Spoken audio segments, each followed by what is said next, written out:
तुम उसी तरह तोते के रूप में भटको। नहीं नहीं, मुझे आजाद करो वरना मैं तुम्हें छोड़ूंगा नहीं। अब तुम मेरा कुछ भी नहीं बिगाड़ सकते। अब तुम जाओ यहाँ से और अब से ऐसे ही घूमो। अब तुम्हें पता चलेगा कि दूसरों को दर्द देने में कैसा महसूस होता है। इसके बाद वह राक्षस वहाँ से उड़ जाता है। मरचू और उसकी पत्नी सीता दोनों खुश हो जाते हैं। मरचू पहले की तरह काम करने लगता है। वह और उसकी पत्नी दोनों खुशी खुशी जिंदगी गुजारने लगते हैं।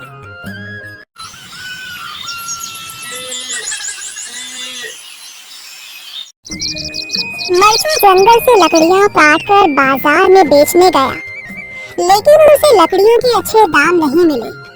इस पर मरचू ने कहा, अरे भैया, इतने कम पैसे? इन पैसों में तो 2 वक्त का खाना भी नहीं मिलेगा।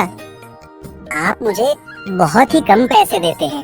मैं इतनी मेहनत से लकड़ियां काट कर आता हूँ, लेकिन उनके पैसे मुझे बहुत कम मिलते हैं। भैया, तुम्हारी लकड़ियां होती ही इतनी कमजोर हैं कि मैं इससे ज्यादा पैसे नहीं दे सकता। तुम्हारी लकड़ियों के बस इतने ही पैसे बनते हैं। अरे भैया, कुछ ज्यादा कर दो ना।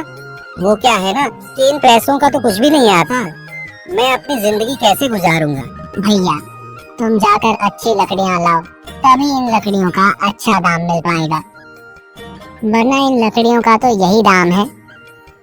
ये सुनकर मरचू बहुत ज्यादा परेशान हो गया और पैसे लेकर किराने की दुकान से सामान खरीदकर घर आ गया। घर पहुंचते ही मरचू की पत्नी सीता ने कहा, जी, सामान ले आए आप? हाँ जी, सामान ले आया हूँ। सीता के चेहरे पर खुशी छा जाती है, लेकिन जब उसने सामान देखा, जी, इसमें तो बहुत थोड़ा सामान है।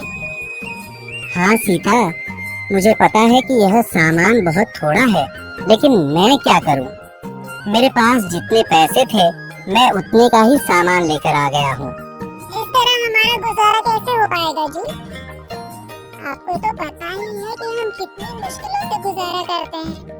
हाँ हाँ, मुझे पता है, लेकिन मैं कर भी क्या सकता हूँ? मेरे पास इतने पैसे ही नहीं कि हम एक अच्छी जिंदगी गुजार सकें। इतनी मेहनत कर रहा हूँ, लेकिन फिर भी मेहनत का फल नहीं मिल रहा। इतनी मेहनत से अच्छी लकड़ी काट कर आता हूँ, लेकिन मुनासिब दाम नहीं मिलता। मैं तो बहुत परेशान हूँ। क्या करूँ? कहाँ जाऊँ?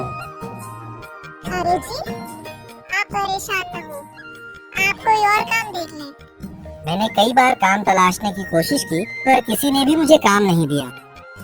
ये सुनकर सीता भी काफी ज्यादा परेशान हो गई। मरचू से सीता की परेशानी नहीं देखी गई। उसने अपनी पत्नी सीता से कहा, मैं फिर से जंगल की ओर जा रहा हूँ। अरे जी, अभी मत जाइए ना, वैसे भी शाम हो रही है। आप कल चले जाइएगा, अभी मत जाइए। ठीक है, अगर तुम रोक रही हो तो मैं नहीं जाता। मैं कल चला जाऊंगा। इसके बाद मरचू गांव में घूमने के लिए चला गया। तभी उसे एक आदमी मिला और उसने कहा, कहाँ जा रहे हो भैया? और सुनाओ, क्या हाल चाल है? जिंदगी कैसे गुजर रही है?